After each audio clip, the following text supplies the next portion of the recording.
Ms. Behus, for the briefing, and good morning. From me, I now give the floor to Mr. Manuel Fontaine. Mr. President, Excellencies and colleagues, first I would like to express my appreciation to Ambassador Thomas Greenfield and to Ambassador Ferit Hoxha for convening today's meeting. I would also like to thank Ambassador Woodward and the United Kingdom for hosting this briefing during your Security Council presidency. I actually just returned from a mission to Ukraine, and I must say in my 31 years as a humanitarian, I've rarely seen so much damage caused in so little time. Friday's attack on Kramatorsk train station was particularly horrifying. The station has been a critical route for thousands of families fleeing Donetsk Oblast, an area that has seen some of the war's worst violence and destruction. When the station was attacked, it was filled with families desperate to escape the mounting violence. I note the tragic irony that our teams were actually offloading life-saving humanitarian supplies only a kilometer away when so many lives were taken away by this needless act of violence. The attack on Kramatorsk station is unconscionable, and yet it is just one of many instances in this war where we have seen a blatant disregard for civilian lives and international humanitarian law. Inside Ukraine, children and families and communities are under attack. Of the 3.2 million children estimated to have remained in their homes, nearly half may be at risk of not having enough food. Attacks on water system infrastructure and power outages have left an estimated 1.4 million people without access to water in Ukraine. Another 4.6 million people have only limited access. The situation is even worse in cities like Mariupol and Kherson, where children and their families have now gone weeks without running water and sanitation services, a regular supply of food and medical care. They are sheltering in their homes and on the ground, waiting for the bombs and violence to stop. As of yesterday, the High Commissioner for Human Rights Office has verified 142 children killed and 229 children injured. We know these numbers are likely much higher, and many of them were caused by crossfire or the use of explosive weapons in populated areas. I actually met one of those children in an intensive care unit in the hospital ward of Zaporizhia. Vlad, who is a 4-year-old, was shot twice in the stomach as he was escaping with his family from a contested area. Although still unconscious, Vlad is expected to live, unlike so many others. All the systems that help children survive are also under attack. Hostilities have damaged or destroyed hundreds of residential houses.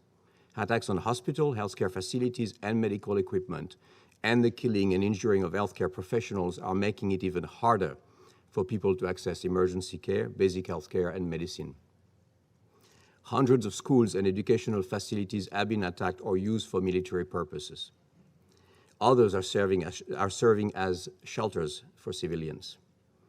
Nationwide school closures are impacting the learning and the future of 5.7 million school-aged children and 1.5 million students in higher education. In the Donbass region, a whole generation of children have already seen their lives and education upended during the past 8 years of conflict. We applaud the effort of the authorities to ensure continuity of education. However, this can only be a temporary solution. Lessons from the pandemic show that the importance of children learning in a school with their peers and teachers. Excellencies, I met families in Zaporizhia who told me that they wanted to stay in their homes, but were forced to flee when the shelling and violence became too much. Thousands of others now are trying to leave before the fighting closes in around them. They face further dangers along the way, missiles, crossfire, and explosive remnants. In just 6 weeks, nearly two-thirds of all Ukrainian children have been displaced. They have been forced to leave behind everything, their homes, their school, and often their family members. I have heard stories of the desperate steps parents are taking to get their children to safety, and children being saddened that they are unable to get back to school.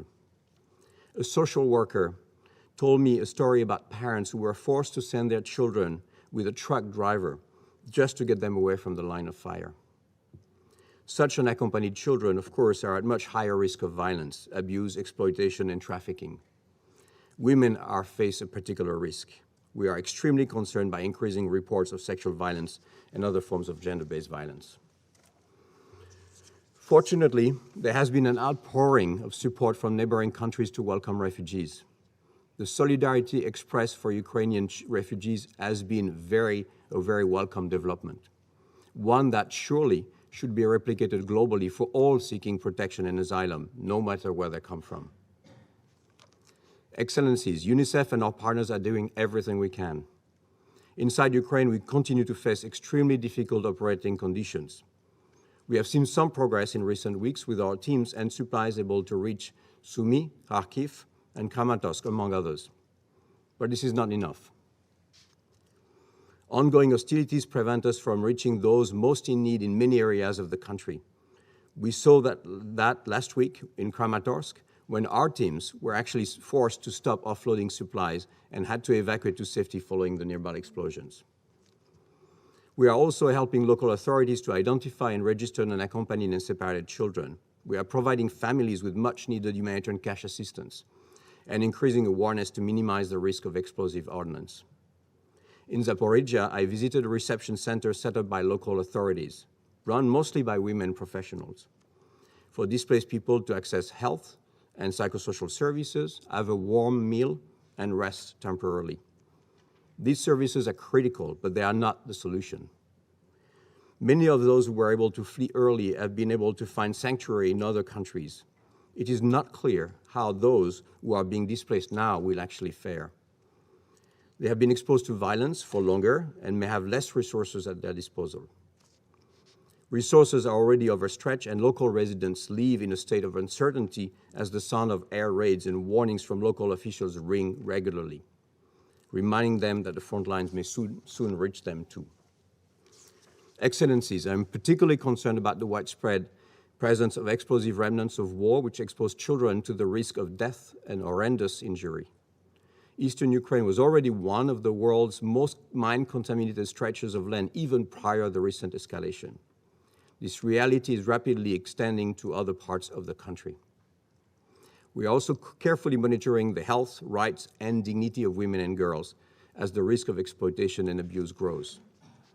And we continue to reiterate the need to ensure that children who have become separated from their families and who live in institutional care are protected, and that every effort be made to obtain caregiver consent and authorities' approval before these children are evacuated or relocated. In closing, I want to express how proud I am of our UN teams both inside Ukraine and in neighboring countries. The work they are doing is indispensable. I want to also salute the remarkable resilience of Ukrainian doctors, nurses, teachers, and social workers, especially women who have been at the forefront of the response. I was personally deeply impressed by the care they are providing children and families. I visited an underground maternity ward in Lviv that is staffed 24/7 by a team of tireless women assisting birth amidst air raid alerts. Local women's organizations are mobilizing grassroots networks to care for the most vulnerable, even on the darkest of circumstances. Their courage and commitment are a light in the dark. But most of all, I want to entreat all those with the power to end this war to actually use that power. The lives and future of millions of children hang in the balance. Excellencies, the math is simple. Every day the war continues, children will continue to suffer. As humanitarians, you can count on us to continue doing our work. But there's only so much we can do. It is time to end this war. Ukraine's children cannot afford to wait. Thank you. Mr. Fontaine, thank you very much. I now give the floor to